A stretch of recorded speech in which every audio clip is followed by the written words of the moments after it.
This is us, the Hartturgeon family. Before kids, life was all about living in the moment through alpinism, often ending in disastrous bivvies and heinous weather. We called that disaster-style alpinism.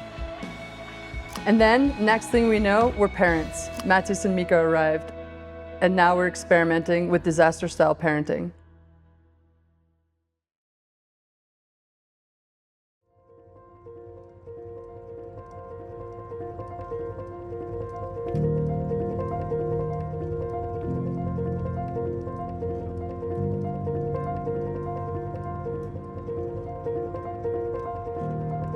Chamonix is the epicenter of experience and like big feelings.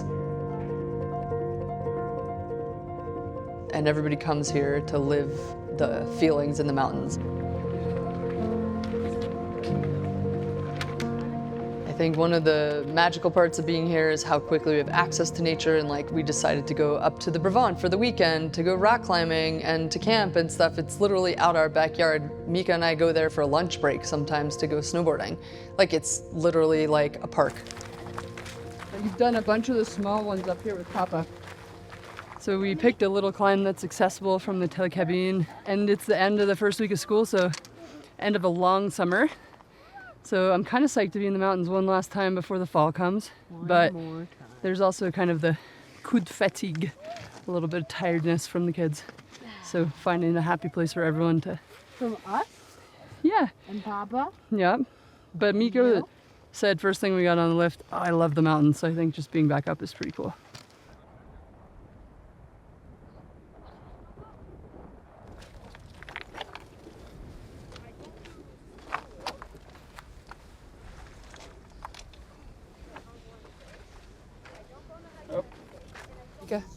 Hook the hook on the heel, and then in the back of your harness, right in the middle, there's, yep. Have fun.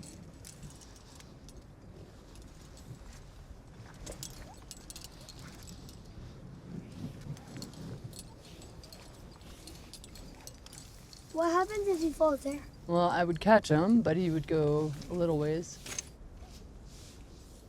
Mika, if you don't know how to take a piece of gear out or you have a hard time, I'll be right not far behind you, okay? The best I feel is when I'm having these real moments in nature with real consequences and, you know, real rewards. And so I really wanted to like teach my kids to gravitate towards those types of experiences in their life, because I think it'll make them happy.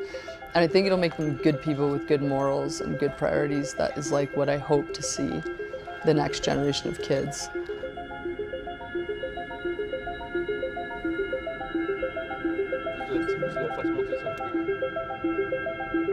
Yep, you can get in my spot.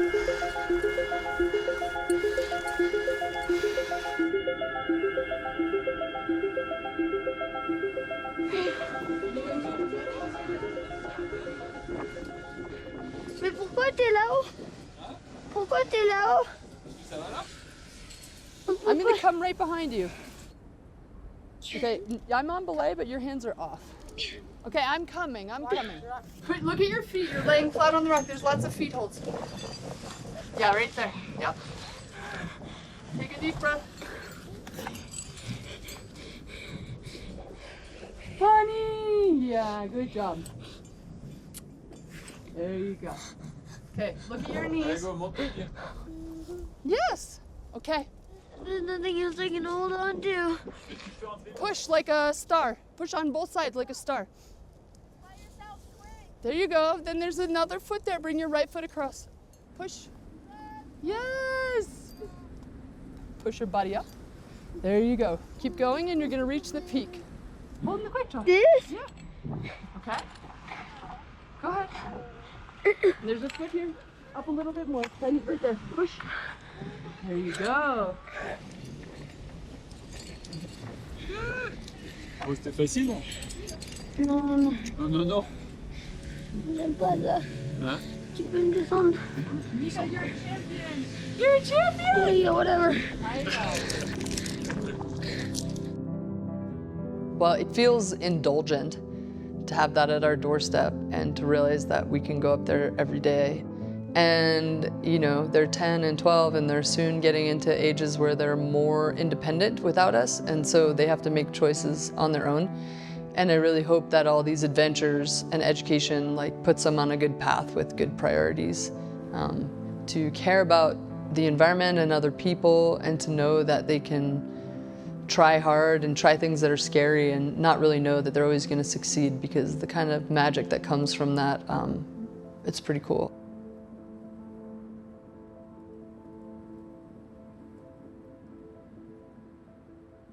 But for me, it was also teaching them that it's our responsibility to give back and create the, you know, the environment that we want to have.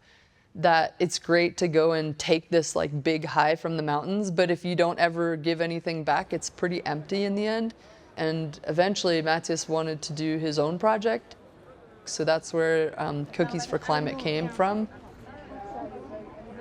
The project is to plant trees and green up Chamonix, because it looks like a green environment, but there is a lot of bad gases that stay in the valley because of the mountains and close them in. We wanted to change that, and so we sold cookies, and last year we made 4,500 euros. Wow, that's a lot. And we planted 45 trees.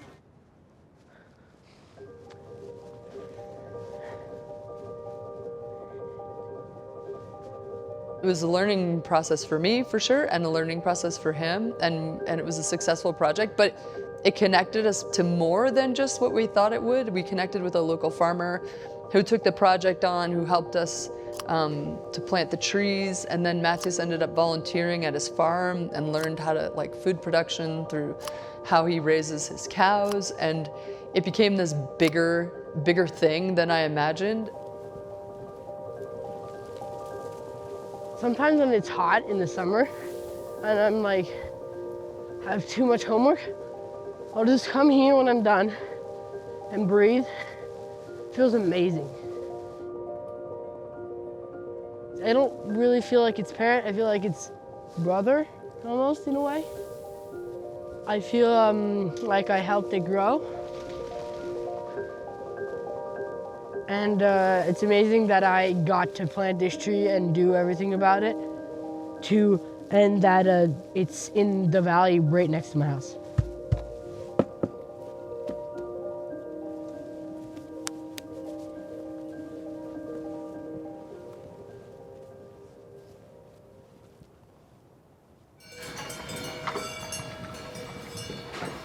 Je pense pas qu'il y ait beaucoup de gamins à cet âge-là qui réfléchissent déjà comme ça, qui vont se donner du mal pour déjà créer un projet et aller jusqu'au bout.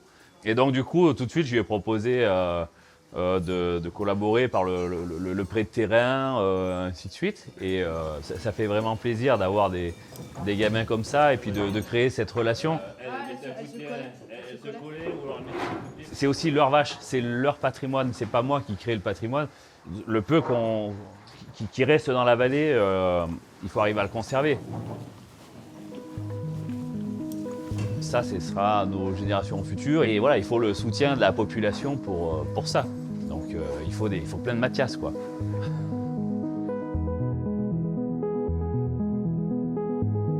Pretty quickly, kids become resistant to being told what to do. I could sit here and have a lecture with them about all these things I believe in, but if they don't live it, they're not gonna really understand what I'm trying to teach them, I don't think. There are some things that I see come out in the people they're becoming that show that we're doing some of it right. They're not willing to sacrifice those morals. Like, they're not willing to say, I will do this because it's easy. They're like pretty committed to it. I see the way they see the world in a way that is making it hopeful for me. Seeing Matthias commit to protecting this valley, I think that means we've done what we tried to set out to do, which is to like have roots here and not just be visitors. He feels ownership over his valley, like this is his valley, and he has ideas on what he wants to see happen in the future. I never really knew where I would end up or where I was going. I feel like Max may be the same. We just kind of stepped into adventures and jobs and places as they came along, and I feel like our lives have been pretty full of passion. I guess that's ultimately what I hope for my kids, is that they live a meaningful life full of passion with empathy and making good choices that reflect on how they live in this planet and around other people.